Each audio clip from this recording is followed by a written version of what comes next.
India's Prime Minister Narendra Modi, who is in Samarkand, addressed the SCO leaders on day 2 of the summit. During his speech, India's Prime Minister emphasized on how the country supports mutual trust among SCO leaders. He also raised the issue of transit rights between member states. In a message to Islamabad, the Indian Prime Minister said that it took many months for India to get transit rights to send supplies to Afghanistan via Pakistan. He added that better connectivity is required for development. Prime Minister Modi also added that SCO members must extend support to traditional medicine. महामारी और Ukraine के संकट से global supply chains में कई बाधाएं उत्पन्न हुई, जिसके कारण पूरा विश्व अभूतपूर्व ऊर्जा एवं खाद्य संकट का सामना कर रहा है।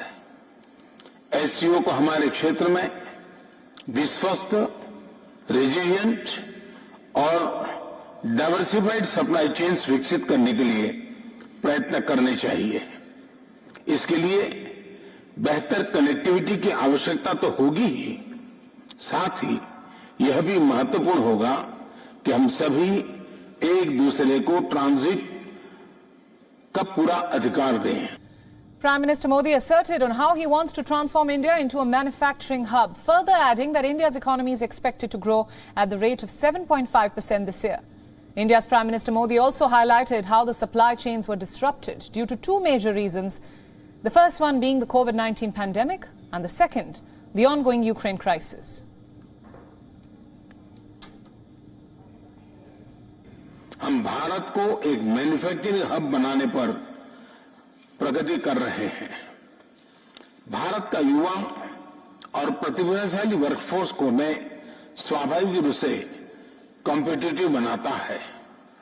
इस वर्ष भारत की अर्थव्यवस्था में 7.5% वृद्धि की आशा है, जो विश्व की बड़ी इकोनॉमीज में सबसे अधिक होगी।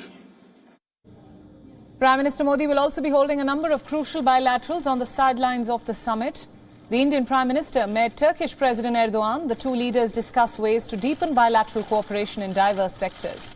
India's Prime Minister will now be holding talks with Russian President Vladimir Putin, Iranian President Ibrahim Raisi and the Uzbek President as well. This is the first in-person meeting of the SCO leaders since the pandemic. Leaders of the 8-nation organization have deliberated on various issues ranging from regional security to trade and, of course, connectivity. And let's go to our team on the ground in Samarkand. Joining us now is our principal diplomatic correspondent Siddhant Sibil and also our Pakistan Bureau Chief Anas Malik. Siddhant, I want to take my first question from you. You both have been covering all the action from the SCO summit. Let's talk about Prime Minister Modi's engagements. The first one, of course, being the fact, let's say, the no handshake, no smiles exchanged between Prime Minister Modi and China's leader Xi Jinping. Tell us more about that. Well, yes, that's photo op when we saw earlier today, the photo op of the SCO leaders and then the SCO leaders extended format. What was interesting about the second photo op was that the Indian Prime Minister and the Chinese President were standing together.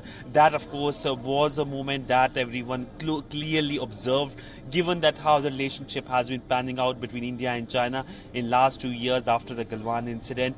This is something that is perhaps something that the shutterbugs did really caught up and of course has become part of the news cycle. But so far there is no word either from Beijing or New Delhi whether there was an informal meeting in terms of a pull aside or pleasantry exchange between the two sides. But essentially no structured bilateral so far has taken between the Indian Prime Minister and the Chinese President.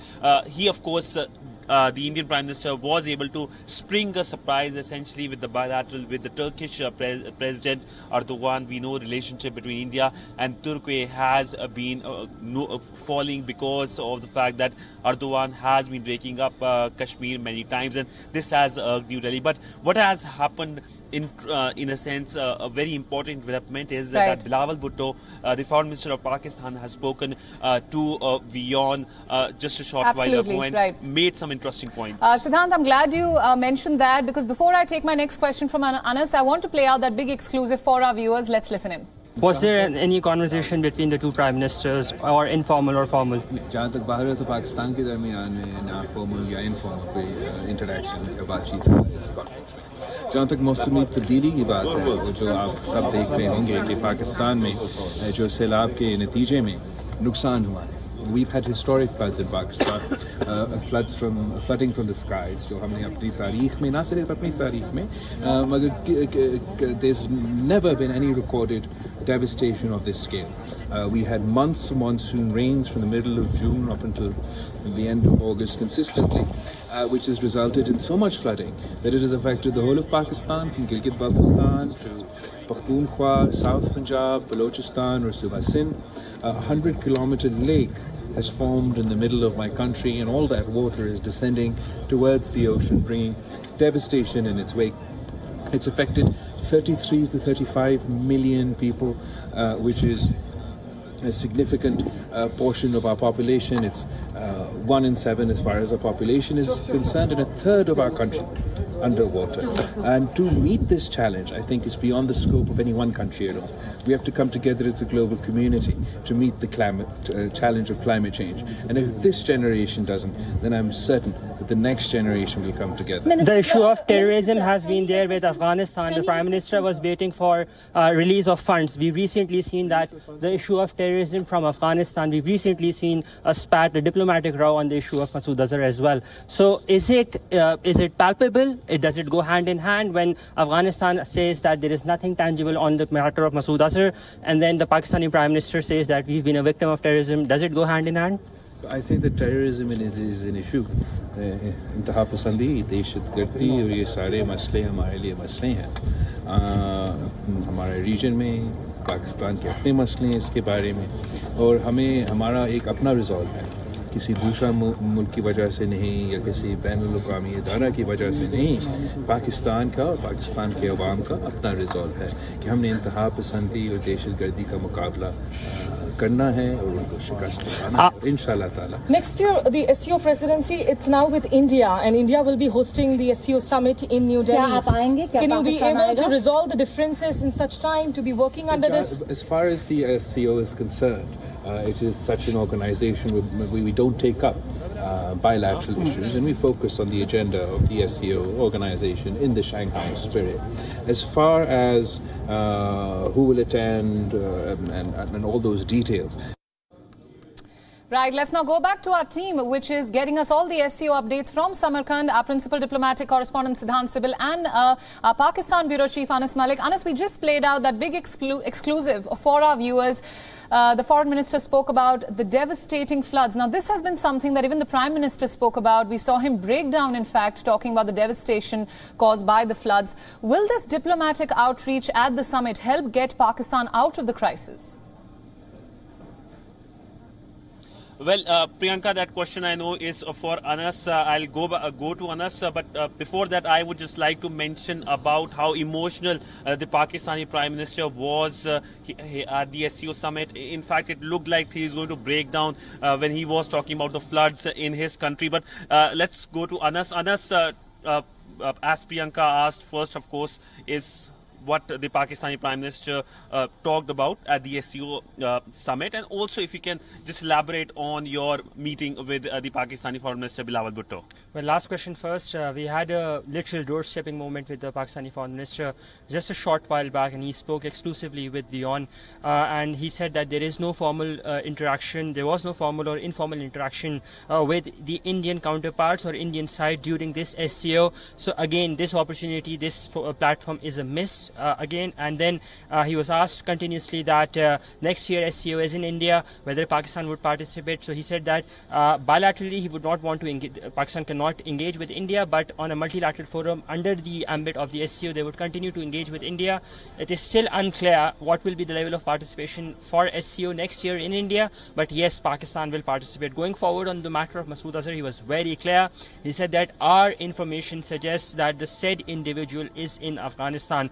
And he said that terrorism is a common problem. The people of Pakistan have suffered immensely. Going forward, you'd be seeing the interview on WION running in bits and pieces and at full as well.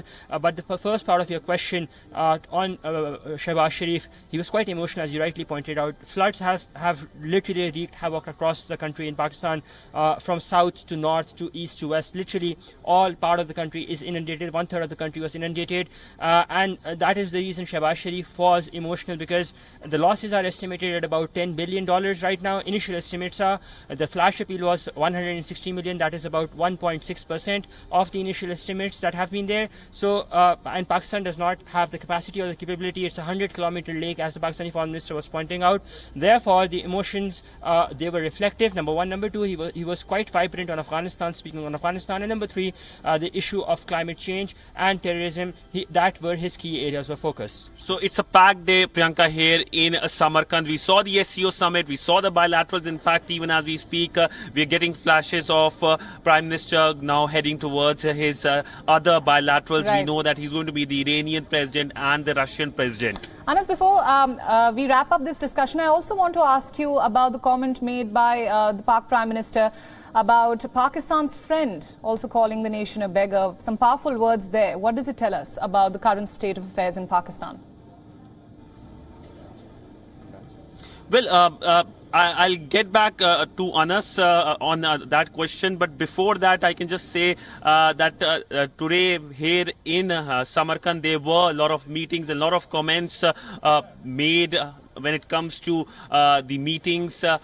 One thing is for sure, the outcomes here in Samarkand define perhaps the global order today, given the fact that friction has been increasing between West and the East. Now coming to Anas, there have been comments made, especially the beggar comment. If you can talk about that when it comes to Pakistan.